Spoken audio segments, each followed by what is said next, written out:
ஒருவருக்கும் காலத்தை சிறிதும் வெல்லக்கூடிய ஆற்றல் வராது. எந்த முறையாக பயிலன்னு சொன்னா, திருமூலர் சொல்லி இருப்பது போல முறையாக பயிலவில்லை என்று சொன்னால் காலத்தை வெல்லுகின்ற இந்த காயசித்தி பெறுகின்ற ஆற்றலை ஒருபோதும் பெற முடியாது, அவர்களுக்கு கைவராது என்று சொல்லுகிறார். அப்போ இந்த முறைகளை என்ன செய்யணும்? மறையது காரணம் மற்றொன்றும் இல்லை. இதை பெரியவங்க எல்லாம் ஏன் சார் மறைச்சி வச்சிருக்கிறாங்க?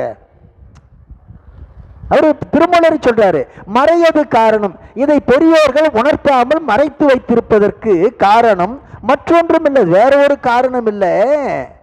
பறையறையாது பணிந்து முடியே, பறையறையாது பணிந்து முடியே. நான் யோகா பண்றேன், நான் யோகா பண்றேன்னு சொல்லி வாய் பறை அடித்து சுத்திக்கிட்டு இருந்தோன்னு சொன்னா வராது.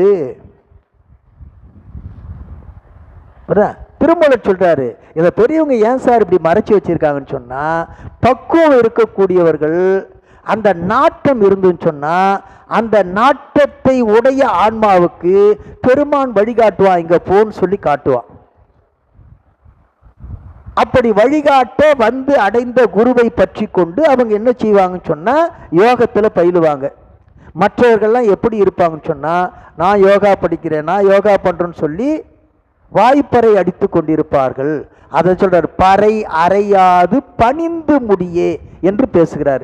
இப்படி வாய்ப்பறை சாட்சி பெருமை கொள்ளாமல் விருப்பம் உடையவர்கள் தகுதி வாய்ந்தவர்களை அணுகி பணிந்து என்ன பண்ணணும்? முயன்று இந்த கருத்தை முடிக்க வேண்டும், பணிந்து முடியே என்று சொல்றார். அப்ப தகுதி வாய்ந்தவர்களுக்கு தக்காரை அணுக வேண்டும் என்ற நிலை எப்படி ஏற்படும் சொன்னா, நீ ஒன்னும் சிரமப்பட வேணாம், பெருமானிடத்துல விண்ணப்பம் வச்சா போதும், அவன் என்ன பண்ணுவான்? கொண்டு வந்து காட்டிடுவான். புரியுதுங்களா? அதைத்தான் சொல்றாரு. இல்லைன்னா இப்ப திருமூலர் ஒரு வார்த்தை சொல்றாரு. இந்த வார்த்தைக்கு என்ன தெரியுமா அர்த்தம்? போர்டு வச்செல்லாம் யோகா நடத்தக்கூடாதுன்னு அர்த்தம்.